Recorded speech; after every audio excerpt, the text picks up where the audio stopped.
Olá, queridos amigos, queridos companheiros. Mais uma vez estamos reunidos para uma reflexão que vai encher aí os nossos corações, que possamos aproveitá-la ao máximo. Hoje quem estará conosco é nossa irmã Luciana, e o tema que ela traz é convivência com Jesus. Antes de nós a chamarmos, vamos aí ler uma leitura, para que a gente vá aí serenando os nossos pensamentos, os nossos sentimentos, e nos conectando com esses irmãos que já prepararam o nosso ambiente para este momento tão abençoado.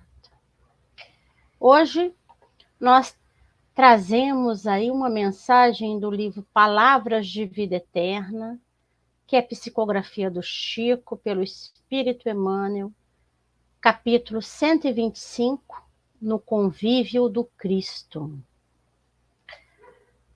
Assim que, se alguém está em Cristo, nova criatura é. As coisas velhas já passaram. Eis que tudo se fez novo. Paulo, segunda carta aos Coríntios, capítulo 5, versículo 17. É comum ouvirmos a cada passo observações de companheiros desarvorados e abatidos, a fixarem emoções e pensamentos em pessimismo e azedume, qual se acalentassem espinheiros e charcos submersos neles mesmos. Respiram e caminham, transportando consigo enorme submundo de mágoas e desilusões, deixando, onde pisem, escuro rastro de fel.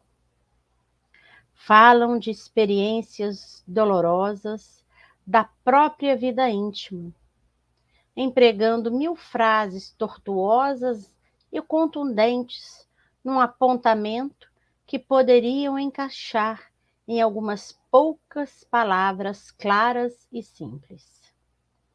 Dramatizam desencantos, reconstituem doenças passadas com a volúpia de quem lhes procura o indesejável convívio.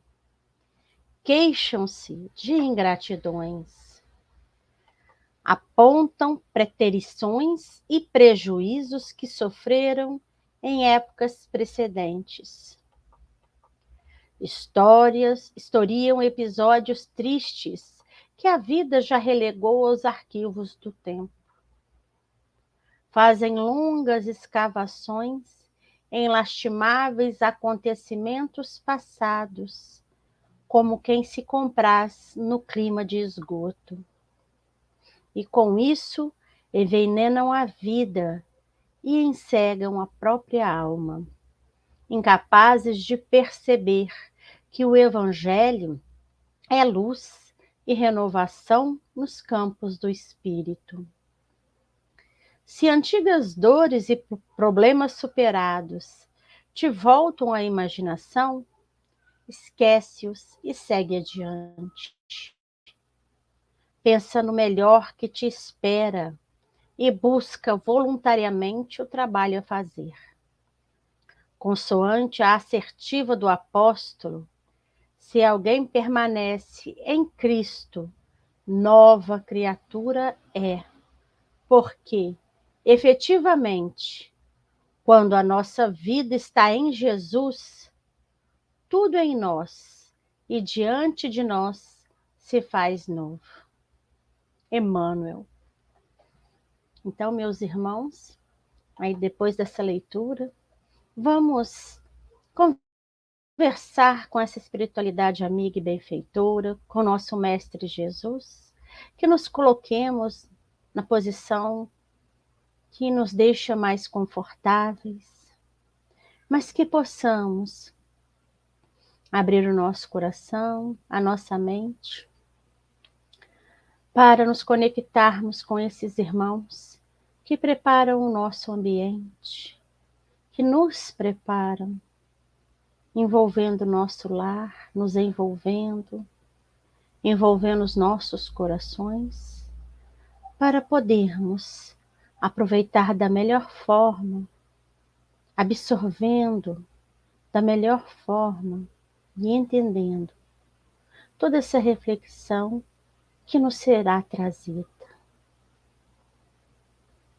Pedimos a essa espiritualidade amiga e benfeitora que nos acompanha, que envolva a nossa irmã Luciana, que a intua, que a inspire, que a reflexão que ela veio nos trazer com tanto carinho, com tanta dedicação, possa também nos envolver e que nós possamos, neste momento, recebendo do mais alto todo esse clima benéfico que nos deixa mais tranquilos, mais harmoniosos, também doar de nós, do nosso coração, as melhores vibrações para envolver todos os nossos irmãos deste maravilhoso planeta Terra. Que os corações endurecidos sejam alcançados, que os irmãos em sofrimento sejam envolvidos e que nós possamos sempre nos lembrarmos de todos os nossos irmãos do orbe terrestre, sejam eles encarnados e desencarnados, e enviar para eles todas as nossas melhores vibrações de amor, paz e harmonia. E é com essas vibrações no coração, com esse olhar, que nós iniciamos essa reflexão abençoada. Gratos por termos sempre esta oportunidade. Que assim seja. Bom, meus irmãos, agora eu vou chamar a nossa irmã, a Luciana. Olá. Ei, Lu, seja muito bem-vinda. É sempre muito bom te receber, te ouvir, né? Então, fique à vontade para você nos passar aí essa reflexão. Convivência com Jesus. A palavra é toda sua. Faz de conta que a casa é nossa, né, Diz? Olá, meus amigos da Casa de Amor ao Próximo. Que prazer estar aqui na nossa casa, com muito carinho, com muita atenção. E é muito bom poder saber que vocês estão aí também, nos ouvindo, seja de manhã, de tarde ou de noite, né, nas casas de vocês. E como a Dirce falou, ouvindo sobre o Evangelho de Jesus. Hoje o nosso tema é convivência com Jesus.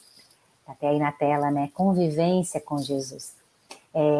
Nós escutamos tanto o Evangelho, lemos o Evangelho, estudamos o Evangelho, mas o Evangelho, como vai nos dizer Tiago, né? A fé sem obras é morta. Da mesma maneira, o Evangelho sem convivência, sem intimidade, sem troca com Jesus, ele não transforma. A transformação real do Evangelho, do que a gente lê, do que a gente estuda, ela se dá no convívio, ela se dá na intimidade, ela se dá na troca. Quando a gente começa a trazer Jesus de uma forma tão próxima, um amigo tão próximo, tão querido, um amigo que divide conosco o dia a dia, os afazeres. Santa Teresa d'Ávila, que foi um grande espírito encarnado na Terra, né, no século XVI, na Espanha, considerada santa pela Igreja Católica, né, uma freira. Teresa d'Ávila dizia que Deus está nas panelas. Deus está nas panelas, Deus está na vassoura, Deus está no pedreiro que está levantando uma parede, Deus está no médico que está curando um paciente. Deus está no íntimo, na intimidade e no dia a dia, no cotidiano. Então, Jesus é esse nosso amigo de convivência. Jesus não está só lá no centro, né? Jesus não está só na hora da prece. Jesus está ali comigo quando eu estou precisando, que o almoço está apertado, que eu tenho que dar almoço para a criança, que tem que estar na hora de levar a criança na escola. que eu estou com uma dificuldade financeira, que eu estou com uma dificuldade profissional, que eu estou com uma dificuldade no meu relacionamento. Esse é o evangelho. É o evangelho do cotidiano. É o convívio. Então, quando a gente traz Jesus para um convívio, quando a gente traz Jesus para uma realidade nossa, seja ela qual for a nossa realidade, e Jesus não faz distinção absolutamente nenhuma de ninguém, nem de nenhuma realidade, ele estará presente em qualquer pedido de convivência, e por isso ele é o mestre, por isso ele é o Senhor, né? A gente começa a comungar com Jesus de tudo. E como diria Teresa d'Ávila novamente, ele se torna um amigo querido que a gente tem, né? Então, como a gente convive com Cristo? Como é que a gente faz essa convivência? Né? Como é que a gente estreita esse laço? Como é que a gente aumenta essa intimidade? Primeiro passo, segui-lo. Né? Primeiro passo, então, seguir Jesus. Se a gente consegue seguir Jesus, a gente consegue, nesse momento, promover a intimidade. O primeiro passo é desejar. O primeiro passo é compreender que aquilo que é dito, aquilo que é falado no Evangelho, aquilo que a gente leu lá no Evangelho, faz sentido para nós. Então eu desejo, eu quero, como diz a passagem de seguir, quem quiser me seguir, tome a sua cruz, né? Quem quiser, o desejo vem primeiro. Então o primeiro passo, segui-lo, né? Quanto a ti, me segue. E aí, hoje a nossa proposta de conversa, de mergulho no Evangelho, de mergulho na intimidade com Jesus, ela vai se dar num momento do Evangelho. Nós pegamos aqui no Evangelho de Mateus, aquele momento em que Jesus termina o Sermão do Monte, como está lá no Evangelho de Mateus, né? O Mateus dá uma cadência para esse momento. Nós sabemos que, né, não necessariamente, historicamente, exatamente nessa cadência, mas como a gente encontra no Evangelho de Mateus, Jesus termina o Sermão do Monte e ele vai passar pela multidão. Aquele momento, né, tá todo mundo ali extasiado, ouvindo, né, encantado com as palavras. E aí Jesus vai embora, né? Ele vai sair dali. Nesse momento, 3 pessoas na multidão chamam três que o evangelista nos contou, né? Mas a gente não faz ideia de quantas pessoas chamaram Jesus nesse momento, pediram ajuda a Jesus nesse momento, quiseram tocar em Jesus nesse momento. Mas lá no Evangelho de Mateus, nós temos 3 pessoas específicas, e por isso é aprendizado para nós, né? Que vão fazer um pedido a Jesus, vão até Jesus, vão querendo segui-lo. E a cada um Jesus vai dar uma resposta. É sobre essas respostas que nós vamos trabalhar hoje. Como é que Jesus respondeu às demandas? Como é que Jesus respondeu aos pedidos? Como é que essas pessoas foram até Jesus para segui-lo? É isso que a gente está conversando hoje, não é? O evangelho sentido no dia a dia, o evangelho sentido na presença de Jesus no nosso cotidiano, ele precisa de um desejo, de um esforço. E aí o Cristo vai chamar a atenção. A cada um, o Cristo vai dar uma resposta, como excelente pedagogo que é, como excelente professor que é, não será a mesma resposta para todos, porque os pedidos, as demandas e os corações são diferentes, né? Então vamos lá. A gente começa aqui com a primeira, né? Como nós estamos dispostos a seguir? Está lá em Mateus, capítulo 8, versículo 18 a 20. Então, primeira passagem. Jesus, vendo a turba ao seu redor, ordenou que partissem para o outro lado. Então, terminou o Sermão do Monte, está indo embora, ordenou a ir para o outro lado, muito provavelmente para o outro lado do lago de Genezaré. Um escriba, aproximando-se, disse-lhe: Mestre, eu te seguirei aonde fores. Eu te seguirei aonde fores. Jesus, porém, lhe diz: As raposas têm tocas e as aves dos céus têm ninhos, mas o Filho do Homem não tem onde repousar a cabeça. Meu Deus do céu. Que resposta é essa, né? Né que ele vai entender, né? Se a gente, 2000 anos depois, estamos aqui tentando entender, imagina o escriba na hora que recebeu essa resposta, né? Mas como ele recebeu essa resposta cheia de energia do Jesus, deve ter calado bem fundo no coração dele lá. Então vamos perceber, meus amigos, multidão, alguém se aproxima de Jesus. Qualquer alguém? Não, um escriba. Quem era o escriba? O escriba era aquele que copiava os textos. Era alguém diferenciado na sociedade judaica, porque pouquíssimas pessoas sabiam ler e escrever. A maior parte da comunidade era de pescadores, homens simples, pastores, agricultores, que é com quem Jesus convivia. Quem sabia ler e escrever eram os doutores da lei, aqueles que estudavam no templo, aqueles que se especializavam nos textos sagrados, consequentemente tinham condições econômicas melhores. E os escribas eram esses, então, que tinham condições de escrever e ler, já tinham um lugar aí diferenciado. Por escrever e ler e copiar, né, eles copiavam o que para nós é o Antigo Testamento, mas que aqui nesse momento era a lei judaica, né, era toda a instituição espiritual da lei judaica. Eles conheciam profundamente os mandamentos.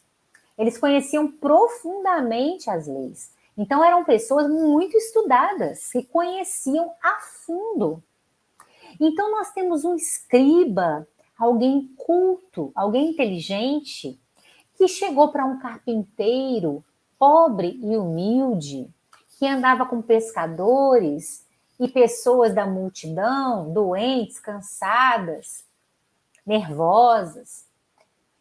Ele chegou para esse homem que socialmente não batia, né, com a sua condição econômica e social e aparentemente cultural, porque até então o escriba não sabia que estava falando com o governador do planeta, né?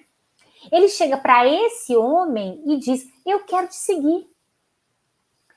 Meus amigos, imaginemos, se fosse qualquer um de nós que tivesse alguém culto, né, um professor da universidade com pós-doutorado, vira para nós e diz assim: nossa, suas palavras são tão sábias, você é tão culto, eu quero te seguir. A gente ia ficar lisonjeadíssimos, não é? Mas aí Jesus dá uma resposta que não teve nada de lisonja.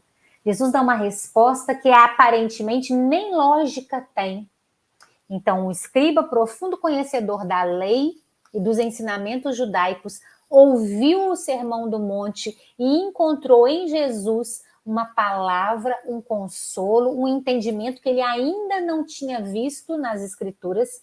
Ficou tão encantado e falou: Senhor, eu quero te seguir. O Senhor me trouxe aí uma palavra que eu nem conhecia. Aí Jesus fala: as raposas têm tocas e as aves do céu têm ninhos, mas o Filho do Homem, ele, Jesus, como ele se refere assim em alguns momentos, né? O Filho do Homem não tem onde recostar a cabeça. Vamos entender que resposta foi essa? Ao escriba, uma lição. Não era uma pessoa culta? Não era uma pessoa estudada? Não era uma pessoa que sabia ler, escrever, conhecia com profundidade as leis? Então Jesus vai dar uma resposta de professor. A uma pessoa estudada, Jesus vai dar uma resposta de professor. Por isso que é uma resposta tão enigmática. É uma resposta muito não é? É para botar para pensar. Esse escriba deve ter ficado aí, ó, algumas encarnações pensando nessa resposta. Jesus dá uma lição, ele é um professor nesse momento, né? O escriba reconhece em Jesus um mestre, alguém que pode ensinar algo. Sim, o escriba se colocou num lugar humilde nesse momento, não foi? Ele reconheceu que Jesus tinha algo a dar que ele ainda não conhecia. Então, Jesus foi o professor. O ensinamento que Jesus deixa para ele é que para segui-lo não será possível acomodar. Não haverá repouso do coração sincero que quiser mudar-se realmente. Olha como é que Jesus mexeu profundamente nele, né? Você quer me seguir? Jesus não aceitou. Jesus não disse, vem e segue-me, como ali na nosso primeiro slide. Quanto a ti, vem e segue-me. Para ele, Jesus não disse isso. Jesus deu uma resposta filosófica e profunda para ele meditar. Porque o que Jesus percebeu naquele coração? Aquele coração estava eufórico. Aquele coração ouviu Jesus e ficou eufórico, porém ficou eufórico aqui. Não pensou, não trouxe para o coração, não trouxe para a intimidade, né? E ao não fazer isso, não reconheceu que não daria para acomodar ao seguir Jesus. Um escriba seguindo Jesus passaria muitas necessidades. As aves dos céus têm ninhos, as raposas têm tocas, mas Jesus, segui-lo é renunciar a muitas coisas. Segui-lo é deixar de lado muitas coisas. E quando Jesus olha para esse coração, que afinal de contas Jesus nos conhece profundamente, olhou para esse coração e reconheceu ali que esse coração foi afoito, né? Que esse coração não estava preparado, que esse coração não sabia, não era sair da condição de escriba e virar um seguidor de Jesus. Virar um seguidor de Jesus tem certas exigências no sentido de renúncias, que o coração tem que estar aberto para elas. Não é? Não é renúncias, pessoal, né? A gente não está falando aqui, né? De questões materiais, monetárias, não. As renúncias aqui ao seguir Jesus também, né? Também são, mas não é nesse momento aqui, não é disso que a gente está falando. O que Jesus está convocando esse coração é assim, olha, uma vez que vai me seguir, vai mexer muito com você. Coisas que você sempre acreditou, pode ser que você passe a duvidar, pode ser que você passe a questionar. Você que é um escriba e que acredita que as pessoas mais pobres, por exemplo, que não têm condições financeiras, não entrarão no reino dos céus, se você quer me seguir, o que eu estou dizendo é o contrário. Eu estou dizendo que é mais fácil um camelo passar pelo buraco da agulha do que um rico entrar no reino dos céus. E aí? Você está pronto para ouvir isso? Você está pronto para saculejar, né? Para sair do seu lugar que você já pensa aí quadradinho?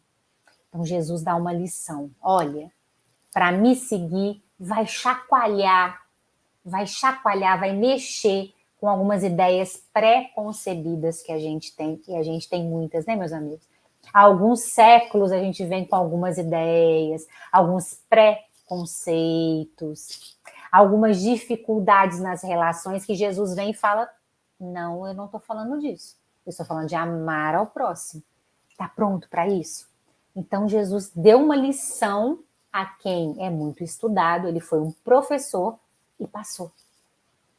Deixou esse coração pensando sobre isso, assim como nós. Né? Queremos a convivência com Jesus, queremos essa intimidade com Jesus, vão ter coisas que vão mexer com o nosso coração. Preconceitos, principalmente. Ideias preconcebidas que nós temos de que algum grupo, por algum motivo, é inferior, ou pela cor da pele, ou pelas escolhas sexuais, ou pela forma de se vestir, ou pela religião que tem. Qualquer ideia preconcebida da nossa parte, Jesus vai chacoalhar. Porque ele vai dizer que somos todos filhos de Deus, somos todos iguais. Então é nesse sentido, né? Ao primeiro que quis segui-lo, Jesus falou, pensa. Você vai precisar não se acomodar. É sair da casinha, que é a expressão agora, né? A gíria, né? Sair fora da casinha, né? Para seguir o Cristo, não cabe afoitamento.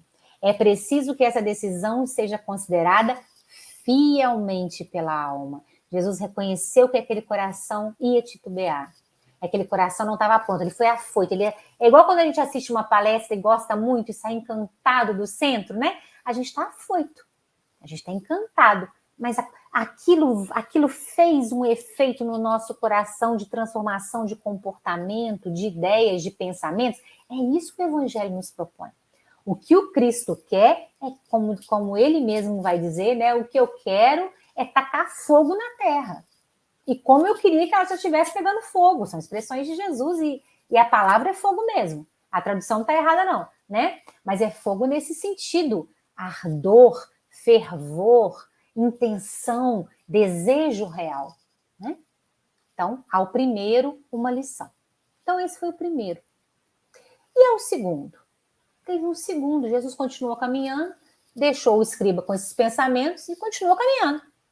Não aceitou nem negou, mas botou ele para pensar. Quando ele estiver pronto, certamente ele vai seguir, né? Mas também Mateus capítulo 8, tudo isso está acontecendo logo depois do Sermão do Monte, tá, pessoal? Aliás, nós estamos ainda no Sermão do Monte, né? Tudo isso está acontecendo depois da descida ali, né? Tudo vai acontecendo ao mesmo tempo. Capítulo 8, versículo 21 e 22. Outro dos seus discípulos lhe disse: Senhor, permita-me ir primeiro enterrar meu pai. Jesus, porém, lhe diz: segue-me e deixa que os mortos enterrem seus próprios mortos. Então, aqui já é outra coisa. Aqui já foi outro pedido de seguir Jesus também, e já foi outra resposta, já foi outra intenção. Jesus não é mestre e senhor à toa, né? Como diz Emmanuel, Senhor dos Espíritos à toa. Conhece os nossos corações e sabem exatamente como nos responder as demandas, né? E aí, essa é uma das passagens onde a gente recebe mais crítica, né? A doutrina espírita recebe mais crítica quando citam essa passagem para dizer, né? Está lá no Evangelho que Jesus disse aos mortos deixar que enterre os seus mortos, não é para mexer com os mortos, né? E agora a gente vai ver que não é essa a interpretação, né? Não se trata aqui de não falar com os espíritos, né? Ou de não lidar com o mundo espiritual. Veja, pessoal, olha só. Outro dos seus discípulos. Então, ó, o primeiro era um escriba, alguém dos estudos, alguém da razão, alguém da cultura. Agora é um discípulo de Jesus, ou seja, qualquer um de nós. Quem vai pedir para segui-lo agora é alguém que já conhece Jesus, já leu, né? Não nesse momento, né? Mas nós, né? Quando a gente está traduzindo para nós, já leu o Evangelho, já conhece Jesus, já vai ao centro, já faz trabalho voluntário. Somos nós, discípulos, a gente já conhece. A gente já conhece, já estuda, já ouve, já fala. E a gente chegou para Jesus e falou assim, Senhor, eu quero te seguir. E a gente imaginou que ele ia falar perfeitamente, que você já faz isso há tanto tempo. Você já é meu discípulo há tanto tempo, não precisa nem me pedir. Mas não foi isso que ele respondeu. Ele respondeu outra coisa enigmática, também para pensar. Deixa que os mortos enterrem seus próprios mortos. Como é que esse discípulo se aproximou? Senhor, eu já te conheço, eu já sei sobre o seu evangelho, eu concordo com o seu evangelho, eu acho que o Senhor está certíssimo. A gente tem que perdoar os inimigos, a gente tem que amar, a gente tem que orar por aqueles que nos perseguem e caluniam. O Senhor está coberto de razão, eu concordo com tudo isso. O Senhor me dá só um tempinho que eu vou ali resolver uma coisa e já volto. Esse discípulo aqui estava pedindo para enterrar o pai. E nós?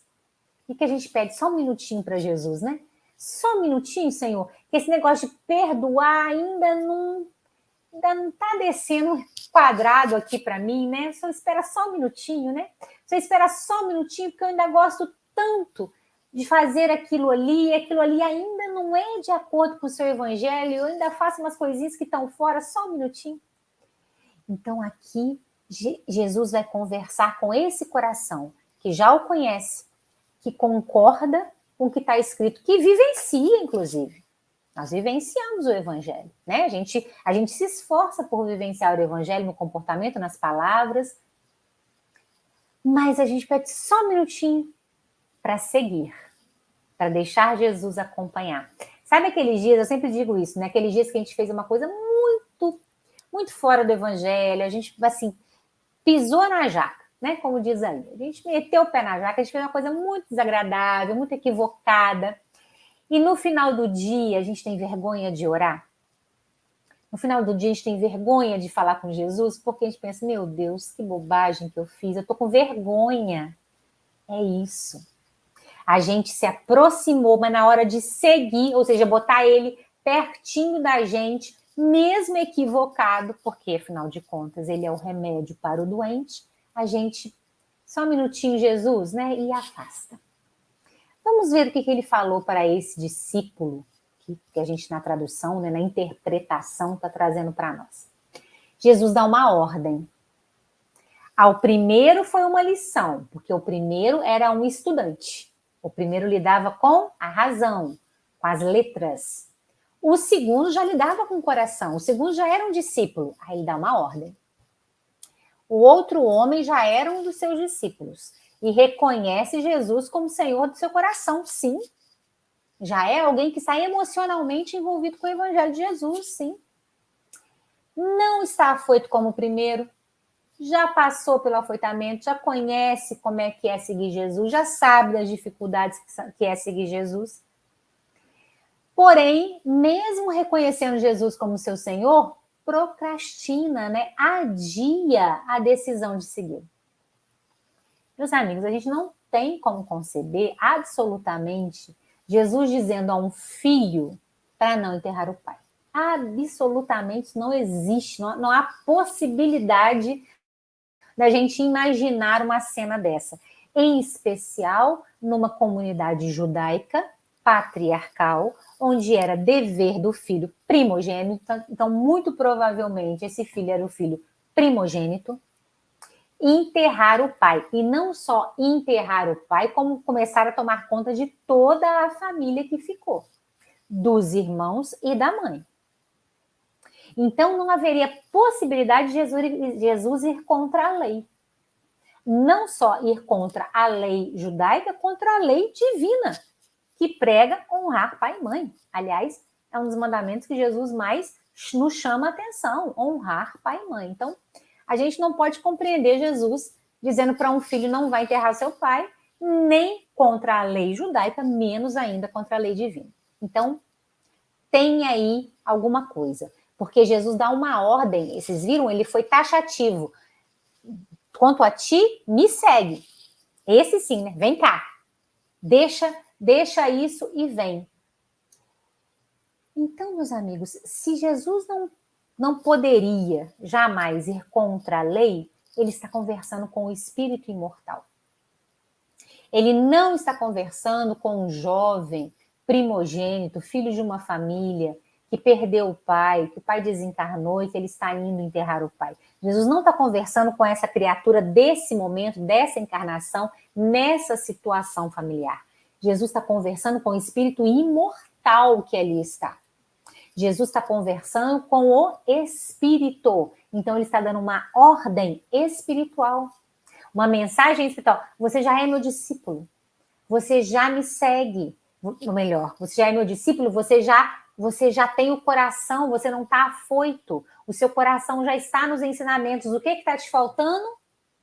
O que faltou a esse rapaz? Né? Este recebe uma ordem direta e clara. Segue-me. É no imperativo. Segue-me. Porque aquele que reconhece a luz do ensinamento espiritual não pode mais optar pelas questões puramente da matéria. Aquele que reconhece a luz já não é um discípulo, já não concorda com os ensinamentos, já não entendeu o evangelho no coração, já não viu a luz. Esse não pode fazer a opção pela materialidade. Então, deixar os mortos enterrar os seus mortos não é uma sentença, como é que a gente pode dizer assim, do real, no sentido assim, há um caixão, há um lugar para enterrar, há o cemitério. Não, Jesus está dizendo assim, o que é da matéria pertence à matéria, e o que é do espírito pertence ao espírito. Esse rapaz estava exatamente no meio, entre a materialidade, e vamos esquecer que é o enterro do pai. Jesus está conversando com o espírito imortal. Então, se é o espírito imortal, a gente não está falando de um momento, de uma situação. A gente está falando das polaridades, né? Esse discípulo estava exatamente no meio, entre a materialidade, a força da materialidade, dos costumes, das necessidades, do império dos sentidos, E entre a espiritualização, a luz, a força, a intenção, ele estava exatamente nesse meio, entre uma coisa e outra. E olha, pessoal, não se trata de novo, né, do enterro do pai, se trata das posições, das polaridades que sempre estão diante de nós. Luz e sombra, não é assim? Luz e sombra, claro, escuro, dia e noite. A gente está sempre nesse posicionamento de escolhas. Era onde ele estava, e é onde a maioria de nós está também. Aí Jesus disse assim: você já viu a luz? Você já conhece o meu evangelho? Não escolha a materialidade. Materialidade aqui no sentido do apego, né? Do apego, porque nós vivemos num mundo material, então vamos usar a materialidade, certamente. Mas não escolha o apego à materialidade, não é? Deixa a materialidade o que é dela, né? A César o que é de César. Deixa a materialidade o que é dela. E o espiritual o que é dele. Você está me pedindo para me seguir, ou seja, seguir o caminho espiritual, mas está com um pezinho, está com um braço, né? Está olhando para as questões da materialidade. Não dá, está dividido. É aquela história de botar, né, um pé num barco, outro pé no outro. Não dá, não dá substância a isso, né? Não tem como você apoiar o pé. Então Jesus falou: não faça isso. Você está diante da luz e querendo voltar para a condição que aprisiona, para a condição que faz morrer, né? Que faz desencarnar. Então Jesus diz: vem, só vem para a luz. Você já conhece, vem. E aí esse rapaz não consegue ir, né? Esse rapaz não segue Jesus. Esse rapaz volta para enterrar o pai. Se a gente lê isso de uma forma pequenininha, se a gente lê isso limitadamente, a gente pensa que, poxa vida, Jesus também falou uma coisa que não tinha menor cabimento, o rapaz não ia mesmo segui-lo. Mas Jesus está conversando com o espírito imortal. A esse ele deu uma ordem: vem, vem. O que eu tenho para oferecer é muito.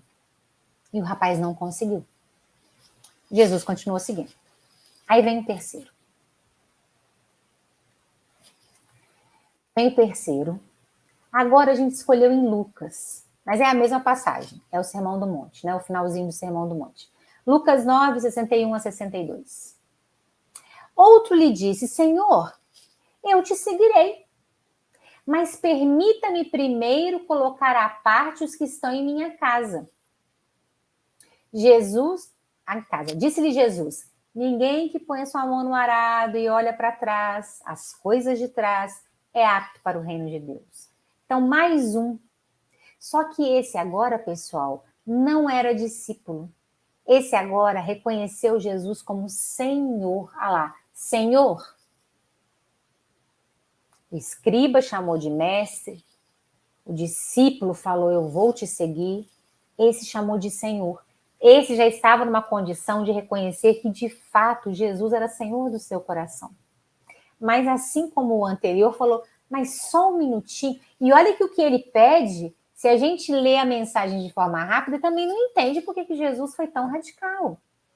Ele só pediu porque, se vai seguir Jesus, ele vai para outra cidade, ele vai caminhar no meio dos apóstolos, não volta mais para casa. Afinal de contas, nós estamos há 2000 anos atrás, a gente não tem comunicação, não tem WhatsApp, não tem celular, não tem carro.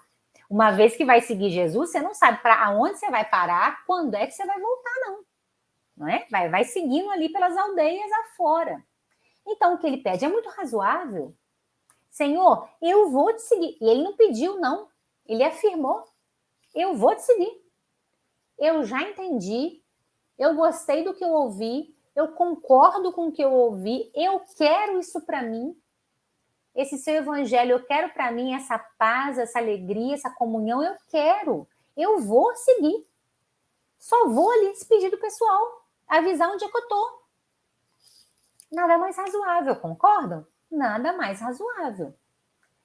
Mas aí Jesus responde dessa forma: aquele que põe a mão no arado e olha para trás não é apto ao reino de Deus. Mais uma resposta dura, né? A esse, o que Jesus respondeu? A esse Jesus adverte. Ao primeiro, Jesus dá uma lição. Ao segundo, uma ordem. Você já é discípulo? Escolha. Faça a escolha. Ao terceiro, que o chamou de Senhor, está reverenciando Jesus, ele dá uma advertência, ele chama atenção. Ó. O homem também reconhece Jesus como Senhor, ou seja, já tem consciência da sua dimensão espiritual, mas titubeia na hora da decisão de segui-lo. Um estava muito afoito, os outros estavam muito indecisos, né? Nesse caso, o que o aprisiona no momento da sua escolha é o que ficou para trás. O segundo, o que o aprisionou na hora da escolha foram as regras, as limitações, as ideias preconcebidas, não é? Isso o aprisionou. E ele acreditava que estava certo, e estava, segundo a lei, ele estava mesmo. Mas o que Jesus está chacoalhando, é por isso que a gente está dizendo que Jesus chacoalha, né? É dizer assim, olha, presta atenção, você está diante da luz. Então você vai ser mexido nas suas ideias preconcebidas, não é? Diante da luz, como é que a gente faz escolhas? O que o prendeu não foram as questões materiais, ou as ideias preconcebidas, ou as questões sociais. Isso o que o prendeu foi o passado. O que o prendia? Aí eu não tenho condições de saber. Quem sabe é Jesus, que olhou para ele como maravilhoso mestre, que olhou, reconheceu aquele coração e entendeu que aquele coração estava preso a questões do passado. E, no falar, ele dizia, eu vou te seguir. Mas na hora que disse, eu vou te seguir, imediatamente tentou botar um pezinho lá atrás, né? Voltar às questões antigas. E é isso, meus amigos, que nos machuca tantas vezes quando a gente está discípulo do Evangelho, né? Caminhando com o Evangelho. Quantas vezes a gente se pega repetindo o mesmo erro? Meu Deus, mas eu já estudei, eu já aprendi, eu sei que não é para fazer, eu sei que não é para fazer. Eu acredito que Jesus é meu amigo. Eu sei que não é para fazer assim. Quando eu vejo, estou eu fazendo exatamente do mesmo jeito. Já se pegaram sentindo isso? Pois é, nós somos aí, ó, o terceiro que falou para Jesus que quer seguir, né? E aí Jesus disse assim, tá bem, né? Pode seguir, mas vai ter que abrir mão desse passado, né? Isso que repete ainda, mas uma hora vai parar de repetir. Mas se você, ao repetir, ainda está preso ao passado, aí você não consegue seguir, né? Quando a gente está seguindo verdadeiramente, a gente se incomoda muito quando repete. Ah, não acredito, de novo não é possível. Esse ainda não estava incomodado. Tanto é que ele queria voltar lá. Ele ainda não se incomodava com as coisas que o aprisionavam. Tanto é que ele pediu para voltar. Jesus falou, olha, se você está pedindo para voltar, se você deseja voltar, isso ainda não te incomoda. Isso ainda não te liberta, né? Jesus, então, faz uma advertência. Quem vê a luz da espiritualização, mas mantém o coração e os olhos, o coração e os olhos no passado, ficará preso ao passado e não atingirá o reino de Deus. Ficará preso ao passado. Então, esse amigo, esse irmão mais velho, esse coração amoroso de Jesus, quando ele se apresenta a nós, não é? Os equívocos que ainda nós cometemos, é nosso, é humano. A gente ainda vai errar algumas vezes. Mas o que Jesus está nos convocando é assim, você vai errar algumas vezes, mas gostar de estar nessa condição te afasta de mim. Não é? Repetir essas coisas ainda sentindo algum tipo de prazer, ou melhor, nem pensando sobre isso, até que o rapaz foi muito ingênuo, né? Senhor, eu só vou ali. Ele foi ingênuo, ele nem percebeu que ele estava dizendo para Jesus, eu estou procrastinando também. Eu estou aqui, eu quero, mas aqui também é bom. Aquele equívoco ali também é bom. Aí Jesus falou, não, presta atenção, uma advertência, chamou atenção, não. Quem bota a mão no arado e olha para trás não consegue arar a terra. Se a terra não está arada, não tem como semear. Se não tem como semear, não vai nascer nada. Porque essa terra não foi arada convenientemente. Pegou o arado, olhou para trás, se equivocou ali, saiu tudo torto, a semente não tem como crescer, porque vai crescer tudo torto e engalfinhado, tem que crescer certinho uma do lado da outra. Então você não vai plantar o que Jesus não vai colher. O que Jesus quis dizer é: você está diante da boa semente, do momento de arar a sua terra para você frutificar, e o que você está escolhendo é ser terra infértil. O que você está escolhendo é não florescer. Como é que Jesus vai compactuar com isso? Ele não vai compactuar.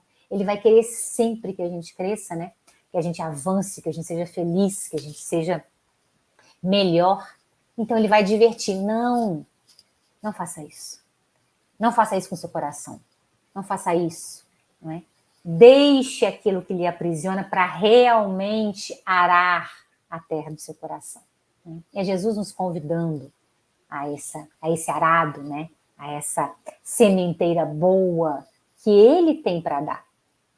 Então, a esse uma advertência.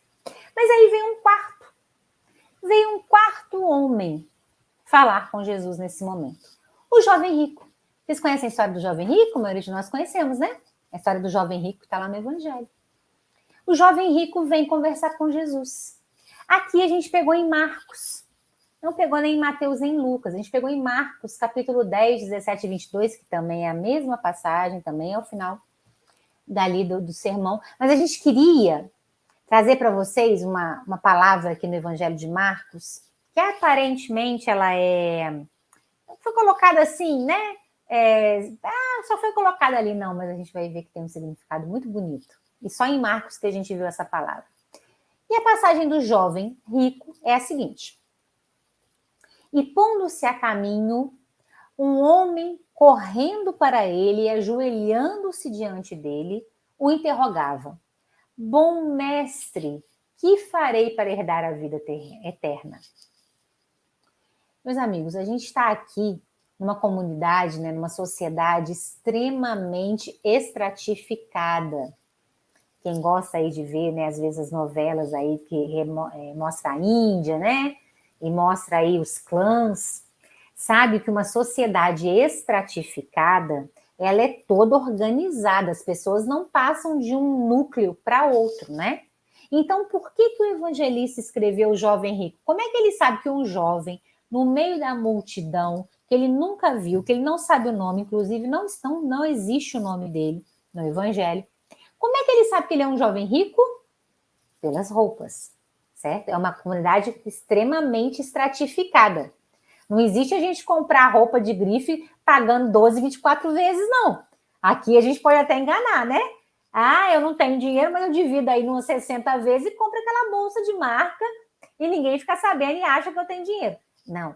Aqui é uma sociedade estratificada, isso não existe. Quem tem aquela roupa tem dinheiro. Ponto. Então, quem olha para aquele moço sabe que ele tem dinheiro. Imagine, meus amigos, um jovem rico, então, da alta sociedade judaica, bem vestido. Imagina esse jovem correr na multidão, que não é comum, porque as pessoas mais ricas, né, as pessoas que têm dinheiro, elas andam, né, elegantemente, elas não correm, né, elas andam com muita elegância. Ele correu, ajoelhou. Olha essa cena, pessoal. Não é qualquer coisa. Não é qualquer coisa. Um jovem rico da alta sociedade judaica correr na multidão, numa multidão de pessoas pobres, cansadas, doentes, que estavam ali seguindo Jesus, ajoelhar. Olha, ajoelhar. Olha que símbolo de entrega a um carpinteiro. A um carpinteiro pobre, humilde, que aparentemente não tinha cultura, que não estudou no templo, que não estudou com os doutores da lei. Então a gente está vendo como a cena é uma cena impactante. É uma cena impactante.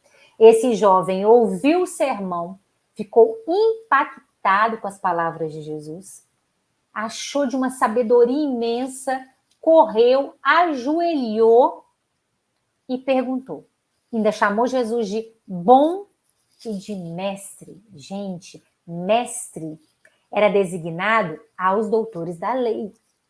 Perdão. Aqueles que ensinavam no templo, que eram mestres, mestres da lei. Jesus nunca estudou no templo. Jesus não era um doutor da lei. E o jovem reconheceu em Jesus não só um mestre, excelente mestre, um bom mestre, e fez uma pergunta filosófica. Fez uma pergunta que qualquer discípulo faria para o seu mestre. O que eu faço para herdar a vida eterna? Isso é uma pergunta filosófica. Isso é uma pergunta feita de aluno para professor. Isso é uma pergunta feita para colocar a cabeça para funcionar, né? De forma filosófica, de forma a pensar fora da caixa, né? Então, a cena é uma cena diferente. Não é qualquer cena essa, não, né? Disse-lhe Jesus que absolutamente não se envaidece da cena, né? Que absolutamente não se envaidece, não acha aquilo muito estranho, né? Jesus já passou por 3, esse é o 4, e Jesus está a cada um dando, ofertando o que eles precisam. A um foi uma lição, ao outro foi uma ordem, ao outro foi uma advertência. E chegou esse rapaz, né? Disse-lhe Jesus, por que me dizes bom? Ninguém é bom, senão um, Deus. O rapaz sabe disso. O rapaz conhece a lei. Sabes os mandamentos. Não matarás, não adulterarás, não roubarás, não prestarás falso testemunho. Olha Jesus, querido, como é, né? Esse rapaz chegou, chamou Jesus de bom, de mestre, ajoelhou e falou, Senhor, como é que eu faço para ter o reino, né? A vida eterna, obter o reino de Deus, como é que eu faço? Aí Jesus falou, você já sabe o que fazer. Não roubar, não trair, não prestar falso testemunho, não adulterar. Essa é a lei em todo o universo, né, meus amigos? A lei não vai mudar. Os 10 mandamentos é a lei divina em todo o universo. Se a gente faz o que está nesse mandamento, está resolvido o nosso problema. A gente alcança a vida eterna, a gente caminha, a gente evolui, né? Então Jesus falou, você já sabe o que fazer. Quase que Jesus continua, né? Por que está me perguntando? Porque Jesus sabia que não era essa a pergunta que ele queria fazer realmente, não é? Não somos nós? Não somos nós? Às vezes a gente se aproxima, né? Chega na casa espírita, se aproxima de um livro espírita, né? A gente se aproxima do ensinamento e a gente fala, não, o que eu quero saber é isso aqui, mas no fundo a gente está com outra dúvida, a gente está com uma dor maior, a gente tem uma ferida maior para cicatrizar. Jesus estava dizendo, olha, não é bem isso que você quer me perguntar, não, porque o que você está me perguntando, você já sabe a resposta, né?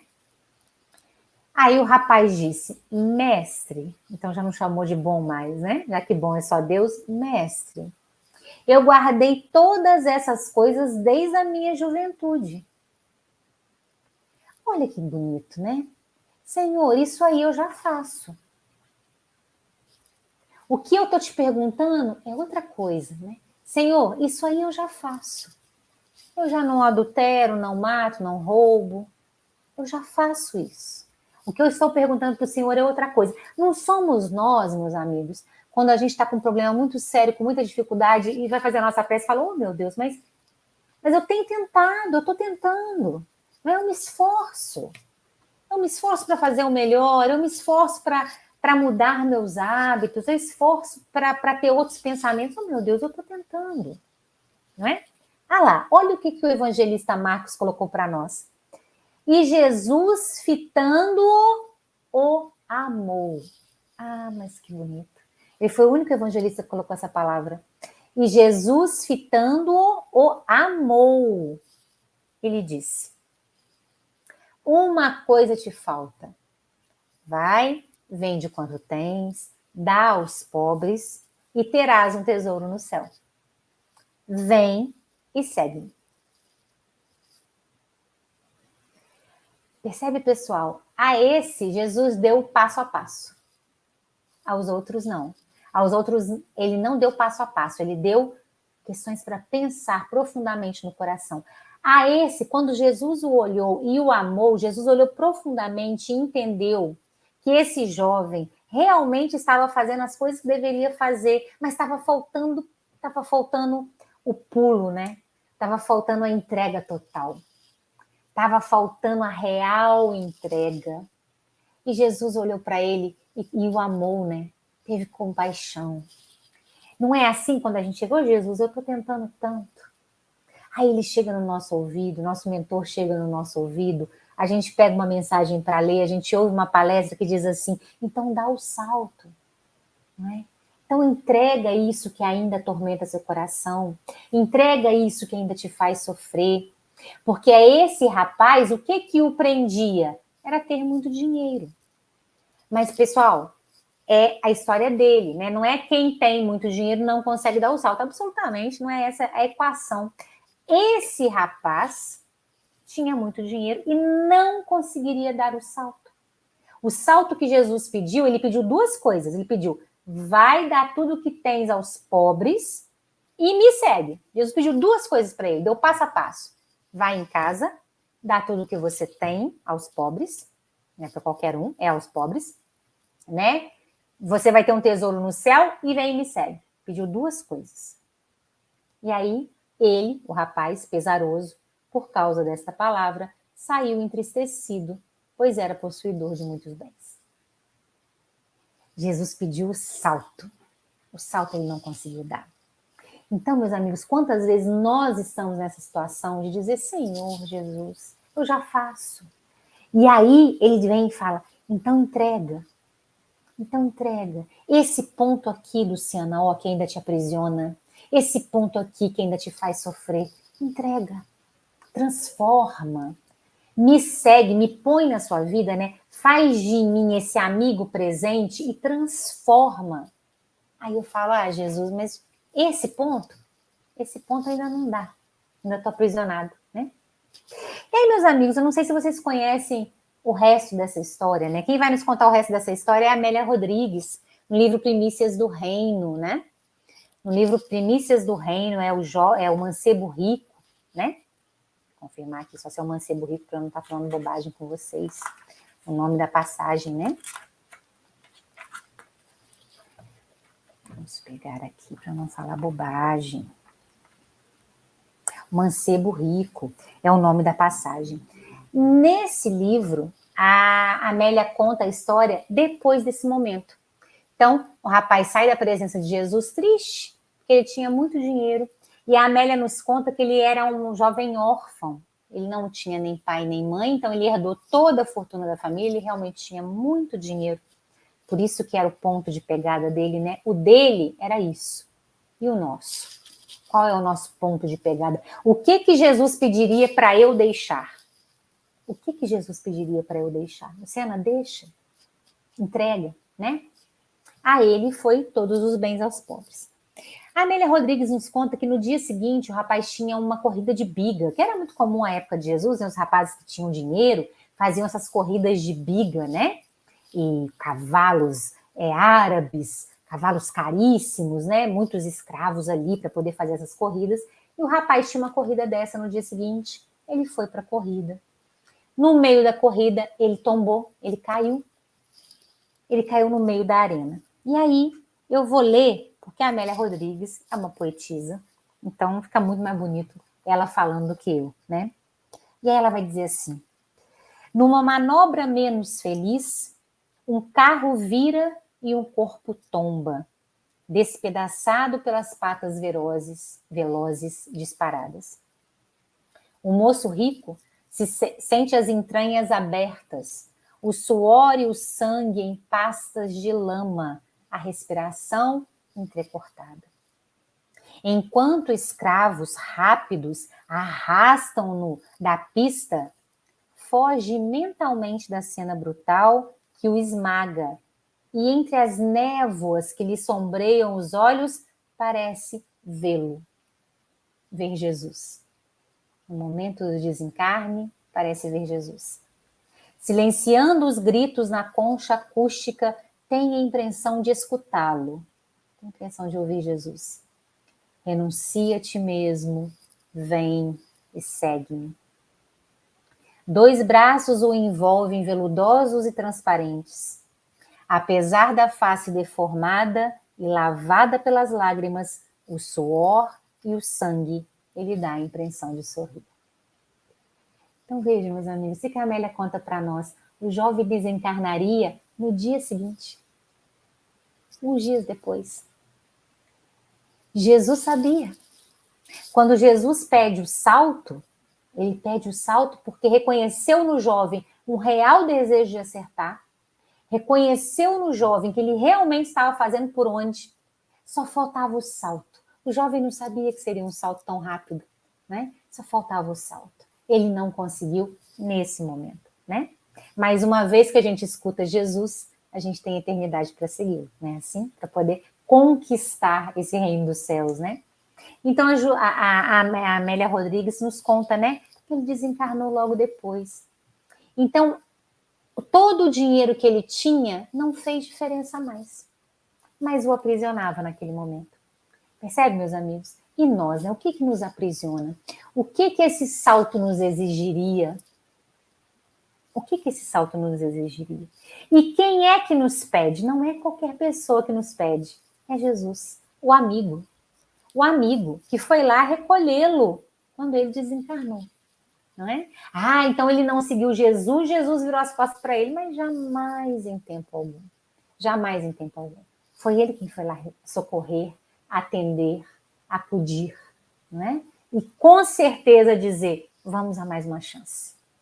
Então, meus amigos, a gente está tendo a oportunidade nessa encarnação de conhecer a doutrina espírita, de conhecer o Evangelho e podermos ter essa possibilidade de ter Jesus próximo, fazendo, dando ordens, lições, advertências, chamando-nos, convidando-nos, que a gente possa aceitar. O convívio com Jesus é a aceitação, inclusive das nossas limitações. Senhor, eu não consigo, me acode.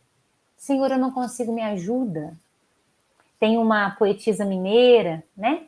A Adélia Prado, que é uma poetisa que trabalha muito com o sagrado nas suas poesias. E tem uma poesia da Adélia que eu gosto muito, que ela diz assim: Senhor, eu tô com medo, me abraça. É isso, né? Jesus, eu tô com medo, eu não sei fazer, como é que faz? Fica perto, né? Me acode aqui para que eu possa fazer, porque a gente faz é com Ele.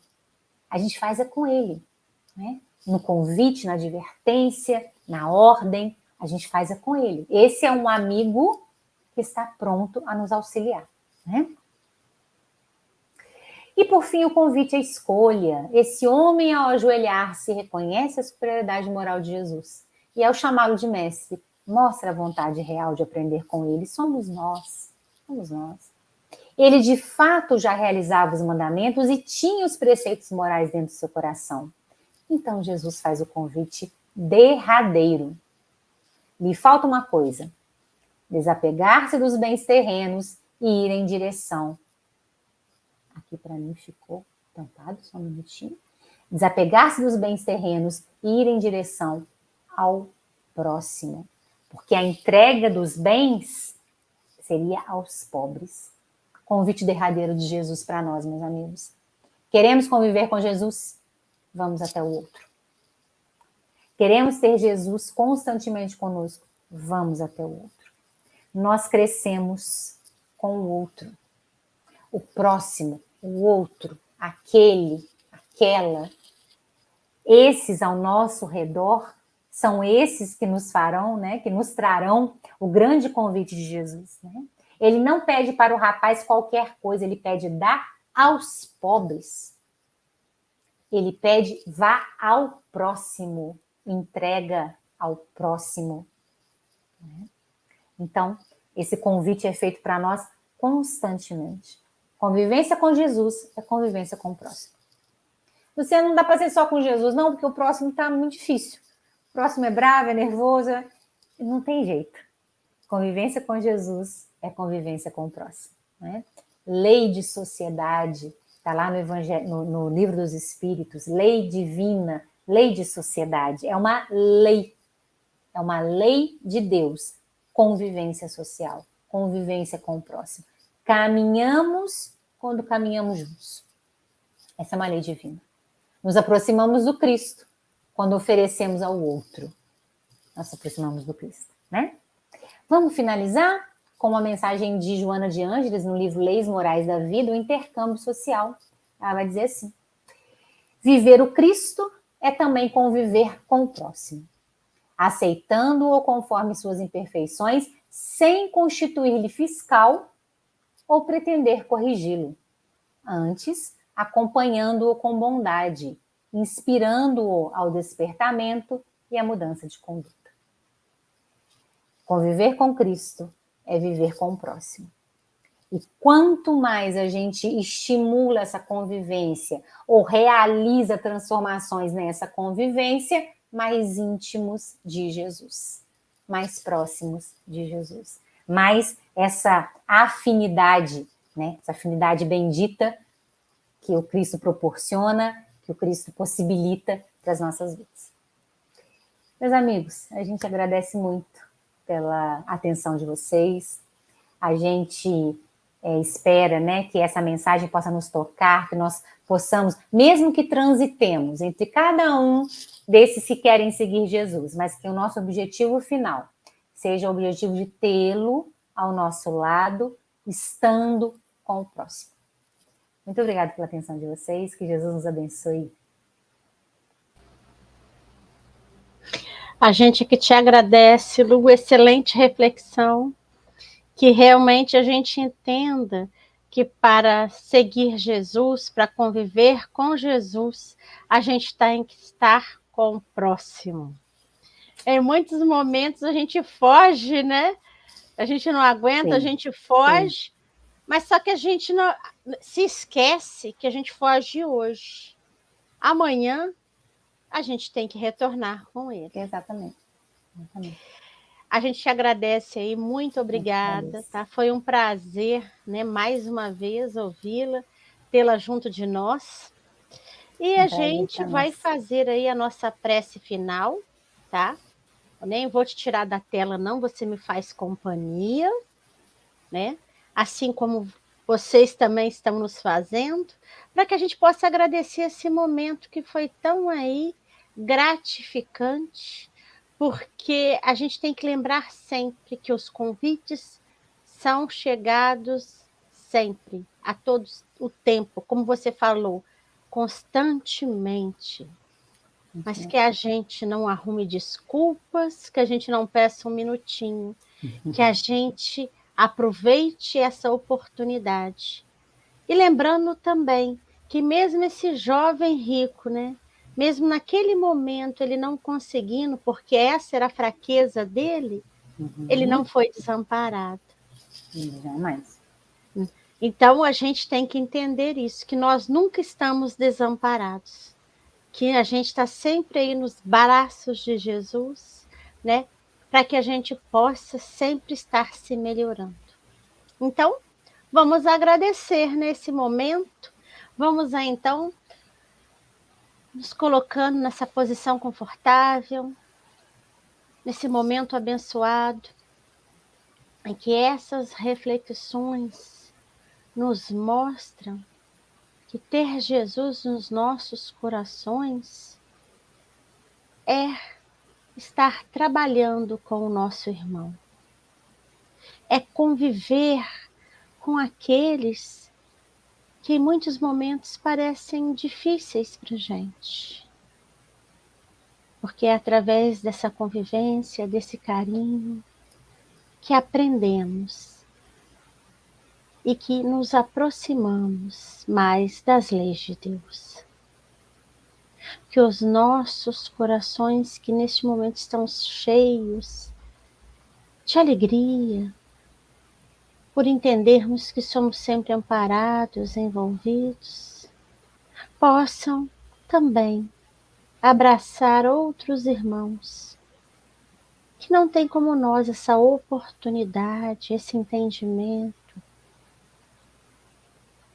que eles possam se sentir envolvidos pelo abraço carinhoso desse irmão mais velho, que acolhe, que acalenta e que nos guia sempre para o bom entendimento. Gratidão, espiritualidade, mentora deste momento. Gratidão a todos esses irmãos benfeitores que sempre estão ao nosso lado, nos guiando. Ao nosso Mestre Jesus, que veio nos trazer ensinamentos tão belíssimos e tão verdadeiros, nos mostrar o caminho para nos aproximarmos mais desse Pai que nos ama incondicionalmente. Que possamos sempre entender isso e que os nossos corações, que a nossa consciência se abra sempre para esse amor incondicional. Gratidão. E assim, vamos encerrar este momento dando graças a Deus.